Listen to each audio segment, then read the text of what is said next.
Hello, Service Dog friends. Sorry I have been so MIA, but thank you guys for all your kind messages. I have been MIA. I have had some medical issues come up a lot this month. I did receive my first albumin treatment, and that made me really sick, but that typically happens the first time you take it, and so I've just been resting a whole lot. But I want to say yesterday's the day I started to feel really good and like actual benefits and effects from it, and it's amazing. I love it. So I'm just going through treatment right now and having a lot of doctor's appointments. But yeah, I'm just here to tell you guys about my treatment day and everything, how it went. And we are getting back to our regular posting finally. So everything will start normal again on this channel. I will be posting Mondays and Fridays in the evening time. So yeah, everything will resume as normal. Okay guys, thank you all for being so patient. I really do appreciate it. But you can go over to my Instagram. I have been posting updates and everything on there as well. I'm really active on my IG story, and I'm also kind of active on TikTok. But yeah, if y'all also want to stay up to date just throughout the week, those are gonna be linked below in the description, okay? All right, let's hop into the video.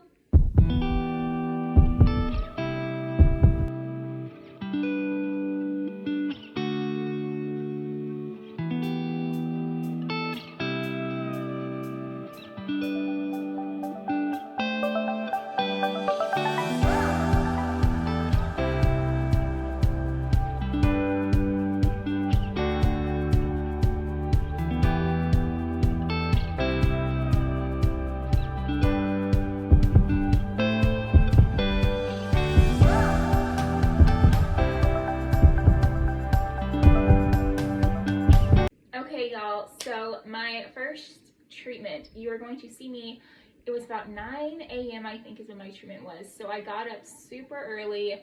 Hunter actually was going out of town this day. I knew it would make me sick, so I wanted Hunter to take me, but he was going out of town.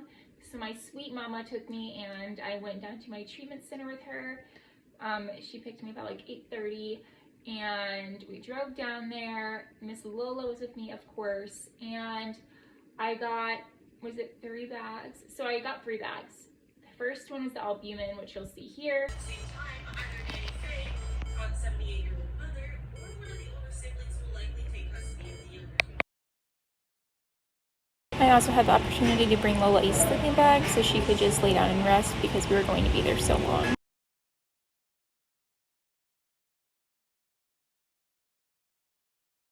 So I received the albumin, which is that first bag you saw at the beginning of the video. It's like this kind of yellow tinted, it's in a real skinny flat bag. It's almost like a liquid slime, if you will. And then after I received that, that one took like 30-ish minutes. I received like maybe a ½ liter of saline, and then like immediately after another ½ liter of saline. I had to actually make it go pretty slow. So due to my dysautonomia and how much my blood pressure fluctuates, I was pretty low when I went in that morning because mornings are hard for me. So I was already pretty low, and they were doing all this stuff to my body. So my body's gonna be hypersensitive to everything due to my autonomic dysfunction. So I got pretty nauseous, and also due to my dysautonomia, I have gastroparesis, and so it's really hard for me to eat. It's hard for me to digest food sometimes. I get nauseous all the time. So they ended up giving me a bag I had to breathe into because like I was going to throw up, and I was wearing a cute outfit. I didn't want to get it all over me.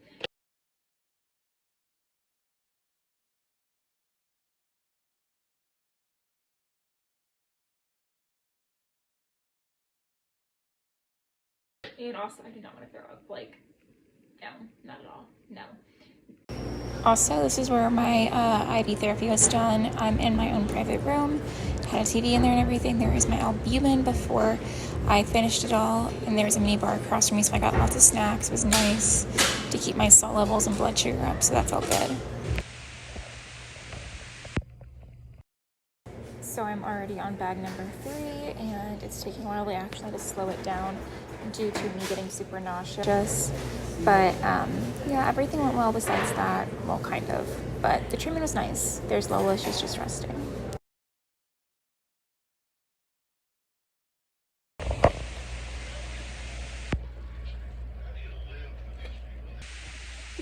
pretty clean, but not like awful. Just like I have some slight chest pains. Might have to loosen my bra. Does that happen to anybody else when you're like, you loosen your bra straps and just everything feels better because like it's tight? Like if you have dysautonomia or any heart conditions, like a lot of us don't like wearing bras because it adds pressure and it doesn't feel good. Just putting that out there. But because of how many IV bags I had to have, I had 3 total, and so they had to basically like give me a portable IV thing, so like the big IV pole, so I have to like waddle to the restroom, and Lola would waddle with me, so I have like Lola May and I'm trying to walk with her, and then I have like my little IV pole.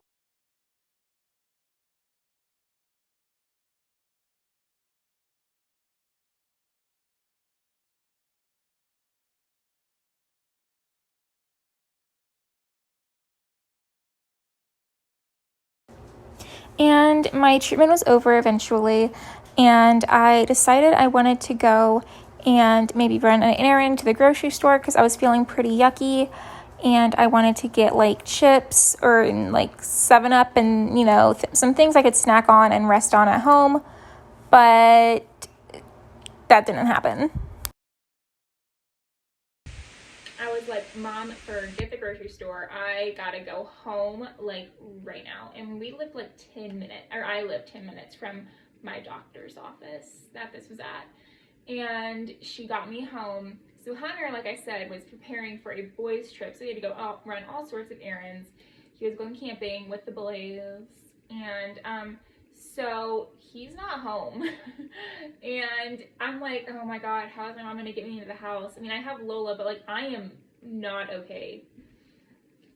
And so we get to my house, and as soon as we're pulling in, Hunter's car comes. I mean, perfect timing. So I'm just like, I have got to get into the house. Like, I'm gonna have to do this on my own. It's gonna take too long if I have to hold on to this stuff. So I just booked it with Lola to my front porch. I was holding on to like the to something attached to my house. I can't remember what it's called, but it's like you know, that long pole funnel that like carries the rainwater, the gutter. I don't know. I was holding on to something, and I was trying to brace myself because like everything was going like this, per usual, but everything hurt. I am used to having chest pains, but this was like none other. It hurt when I breathed, and I've had that experience a couple of times, and I've had intense chest pains, but not like this. Like, I mean, I have had some intense chest pains, and I've had some intense chest pains this past, like the week before that, but not like this. I mean, they were intense, but not like this. And I just remember breathing in, and it was like I felt like it hurt so bad. And so finally Hunter runs up, he sees what's happening, and I'm going like this, holding on to my house. My mom's trying to get the door open. Our door's busted. It's really hard to open with the key. So my mom's like, help, she's gonna pass out. And like, we have like a porch, and so like it's all cement, and I'm just like, oh my God. And Lola is just like freaking out. She's like, oh my God. And Hunter hops out of his car, superhero style, and he runs, and I can't remember if he grabbed me, but I know they got the door open somehow, and I just said, move! And I dove from my couch in my living room, and I'm like, somebody get Lola undressed. And I am in pain. I am wailing. I am crying my eyes out. And we had not been there 10 minutes, and I'm like, you gotta call 911, Mom. Mom, I need you to call 911. And we're just like, oh my God. And I was shocked. And so, because I've had this my whole life, I don't like to go to the hospital because, one, doctors don't know what to do. Two, if they don't know what you have and they don't have answers, they're going to tell you that you have anxiety, because doctors can't say, you know, I don't know what's wrong with you. I want you to follow up with your following physician. If you're in this much pain, it's serious. Let me see if there's another ER available. Something like that. I don't know, but doctors need to be better about that, okay? So I'm like, I would rather be gaslit in an ER room right now than be here because I'm scared. And so I literally, like, I was not okay. And so my mom called 911. So on this day, I guess there was like a high like ambulance calling rate. I don't know. I live in a small city. Not a small town. We're too big to be a town, so we're a small city. But it took the fire, which I appreciate them so much. It took them a hot minute to get there, and usually they're like boom, boom, boom, boom, boom, sis. They get there fast. And IMSA, it took them a while. They're like, they can be here in 20 minutes or 2 hours. So fire department got there. They told us IMSA could take a while. And I'm just like, it's fine. It's fine. And they're hooking me up to everything that they have. And I was like, I want an EKG. I'm scared. I am in a lot of pain in my chest. And like, I am having the most intense chest pain I have felt in a long time. Like, I'm scared, and I'm also scared because I received my first treatment today. I don't know, because I know it can make you sick. Is this a bad reaction? I don't know. And they're like, right, we completely understand. Took my blood pressure. Girl, it was fine because I just had saline. I just had albumin. I don't know if the albumin works that fast, but girl, saline, my body loves it. She's gonna even out just like that. So my blood pressure was amazing. I want to say it was a little low for resting, but it was fine. But yeah, it was good.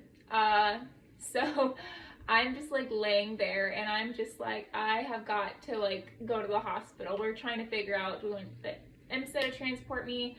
I would rather have my mom transport me because like I don't want to be here that long. IMSA finally arrived. We're trying to decide everything. I'm like, no, mom's gotta take me. So my mom takes me. They actually, because I was so weak, I don't know how to describe it, but I was laying on my couch. They slid like this, the fire department, or it might have been IMSA, they slid something under me and basically picked me up taco style with like handles, and they got me in my mom's car that way.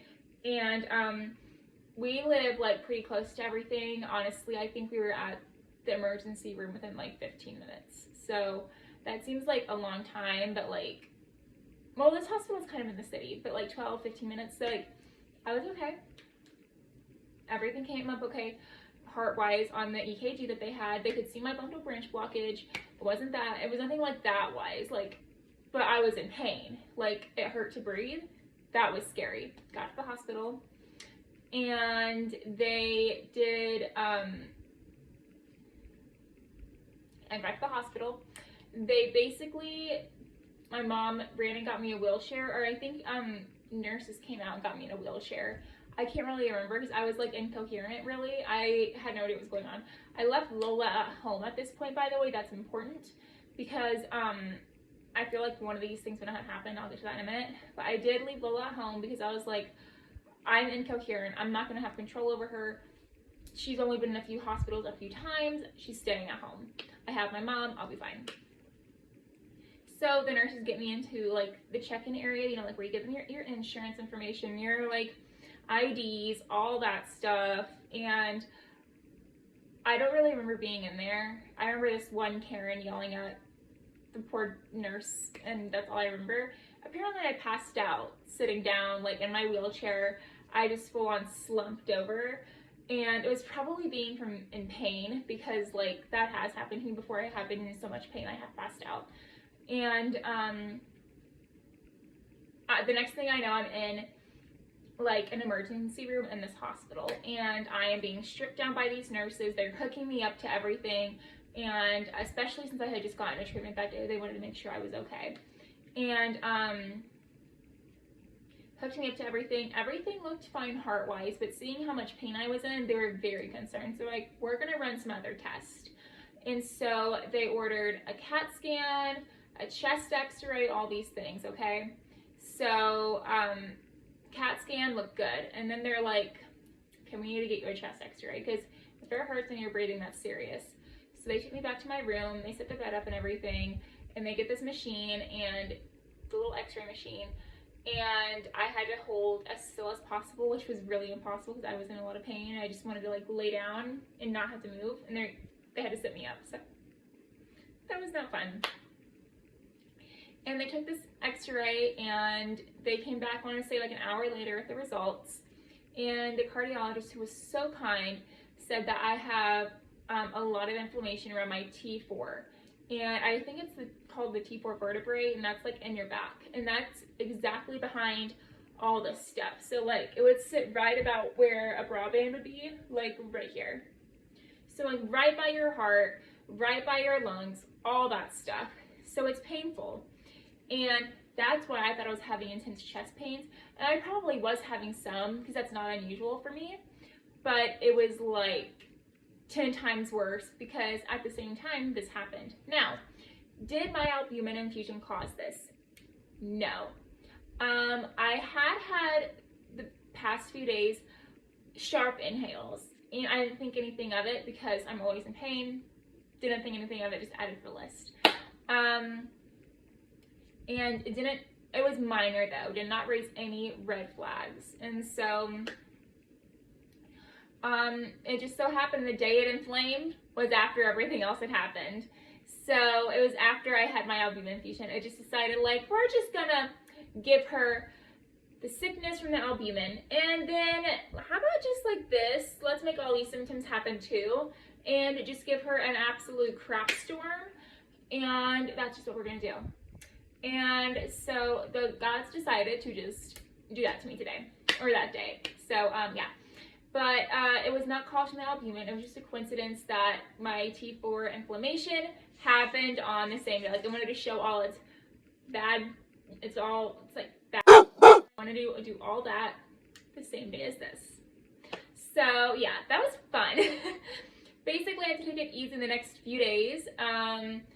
It was rough, man. I'm not gonna lie. It was some of the worst pain I had ever felt. They gave me anti-inflammatories, but it was bad, sis. Don't recommend it. I am concerned it is Ehlers-Danlos because due to my previous medical history, I do have a lot of Ehlers-Danlos symptoms, and my doctor wants me to get the genetic testing done, and inflamed tissue I think is a big sign of it too. There's so many different types, and a lot of the symptoms are different. It's hard to test for. It's like, from what I'm understanding, I'm doing research on right now because I'm getting a little nervous about it. So yeah, if any of y'all have EDS, please let me know. Let me know what genetic testing you did. Anybody good genetic testing? I don't know what words I'm trying to say, but like, let me know because I'm nervous. I don't want any more diagnosis. I don't want any more. But yeah, just let me know, okay? But yeah, that is it for today's story. And where I've been, my explanation. I got my nails done. They're like this, like I'm like wearing all purple. Yeah. And it's like almost fall, so we're gonna have some fall vlogs coming out, some vlogoween, so I'm super excited. But yeah, that's all for today's video. I hope y'all enjoyed. It was pretty chaotic, y'all. Pretty chaotic, but hope y'all have a nice day and stay blessed.